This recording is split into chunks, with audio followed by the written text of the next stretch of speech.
Howdy, Space Rangers, I'm Dan Joseph. You know, there's a lot of crap going on in the world and most of it's terrible. Well, today I wanted to lighten things up a little bit. Instead of going on one of my rants, today I'm going to tell some jokes. But all these jokes are going to be about liberals and Democrats. So if you're a Democrat and you don't want to watch this, maybe you should take this time to go out and, I don't know, buy some organic seaweed or whatever it is you do when you're not bashing America. So now, without further ado, allow me to present 20 jokes about Democrats in 5 minutes. And go. Nixon, Clinton, and Obama die and go to heaven. God is in a chair judging them. Nixon says, "I'm sorry I lied." Clinton says, "I'm sorry I cheated on my wife." Obama says, "Hey, get out of my chair." Valerie Jarrett walks up to Obama. "Mr. President, the nation is under attack and the stock market is collapsing."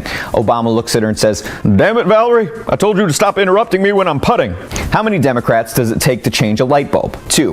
One to assure the public that everything possible is being done, while the other screws it into a water faucet. A doctor, President Obama, a priest, and a Boy Scout are on a plane and the plane is crashing, but there are only 3 parachutes left. The doctor grabs one and says, "I am a doctor, I save lives, so I deserve to live," and jumps out. Then Obama says, "I'm the president, and I'm the smartest man in the world, so I deserve to live," and he jumps out. Now the priest looks at the Boy Scout and says, "My son, I've lived a long life, and you have your whole life ahead of you, so you take the parachute." The Boy Scout hands the parachute back to the priest and says, "No worries, Father, the smartest man in the world just took off with my backpack." Why don't they let members of Occupy Wall Street swim in the ocean? Because they can't get the smell out of the tuna. A man died and went to heaven. As he stood in front of St. Peter at the pearly gates, he saw a huge wall of clocks behind him.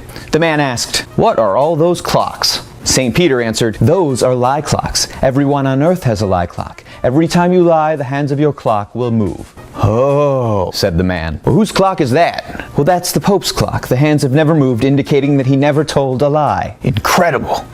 What about that one?" "That's Abraham Lincoln's clock. The hands have moved twice, telling us that Abe only told 2 lies in his entire life." "Wow. So where's Obama's clock?" "His clock is in Jesus' office. He's using it as a ceiling fan." John Kerry walks into a bar. Bartender says, "Why the long face?" So Obama walks into a bank and says to the teller, "Good morning.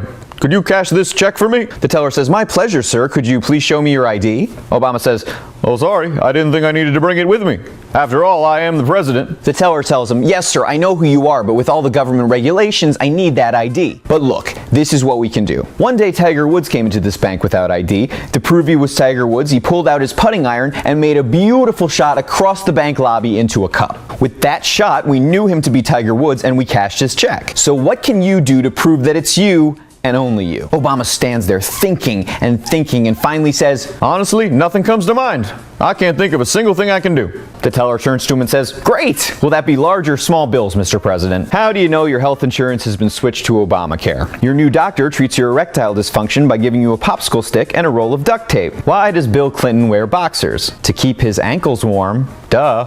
During his presidency, one of Bill Clinton's aides came up to him and said, "There's someone on the phone who wants to know what you plan on doing about the abortion bill, Mr. President." Bill Clinton said, "Oh, another one? I'll just go ahead and pay it." During the Obamacare debate, Senate Majority Leader Harry Reid was asked if he felt he had the votes to pass the Senate's proposed healthcare reform bill. Reid replied, "Like my friend Ted Kennedy would have said, we'll drive off that bridge when we come to it." Harry Reid dies and gets sent to hell. He's really surprised when the devil opens the door to a beautiful pink room with Kate Upton inside. Then the devil says, "Kate Upton, this is your eternal punishment." Little David was in his 5th grade class when the teacher asked the children what their fathers did for a living. All the typical answers came up: fireman, policeman, salesman, doctor, lawyer, you know. David was being really quiet though, so the teacher asked him about his father. David said, "My father's an exotic dancer in a gay cabaret and takes off all his clothes in front of other men.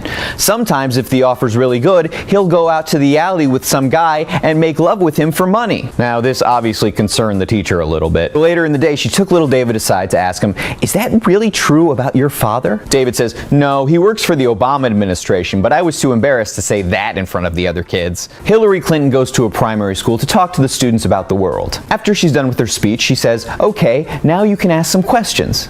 One little boy put up his hand and Hillary said, "Okay, what's your name?" "My name is Kenneth." Hillary says, "Okay, Kenneth, what's your question?" "I have 3 questions. First, were you really broke when you left the White House? Second, what did you accomplish as Secretary of State? And third, what really happened at Benghazi?" Just then, the bell rings for recess and all the kids run out of the room. After recess, Hillary comes back into the classroom and says, "Okay, where were we? Oh, right, question time. Who else has a question?" Different little boy puts his hand up. "And what's your name?" "My name's Larry." "And what's your question, Larry?" "I have 2 questions.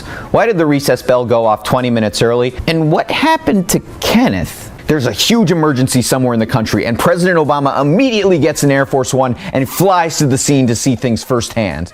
I'm just kidding. He goes to a fundraiser. What would it take for President Obama to miss a fundraiser? A bigger fundraiser. The U.S. Postal Service has issued a recall of a stamp they created with a picture of Hillary Clinton on it to honor her achievements while serving as the First Lady of our country. A problem was discovered when people started telling the Postal Service that the stamp was just not sticking to envelopes. A special Postal Service investigation team was formed, and after several months and many millions of dollars spent, they made the following findings. First, they found that the stamp was manufactured properly. Second, there was nothing wrong with the adhesive. Finally, they concluded that people were just spitting on the wrong side of the stamp. I'm Dan Joseph. If you know of a good joke that I missed, leave it in the comment section below, and be sure to subscribe by clicking on the red widget. For every widget click, I will donate a treat to my cat. Watch there be like 6,000 new subscribers. My cat just like dies from diabetes. Oh my God, that's horrible. I'll see you next time, everybody. Hey, get the kids out of the room because I have one more joke. Why is Michelle Obama always on top during sex? Because Barack only knows how to screw up.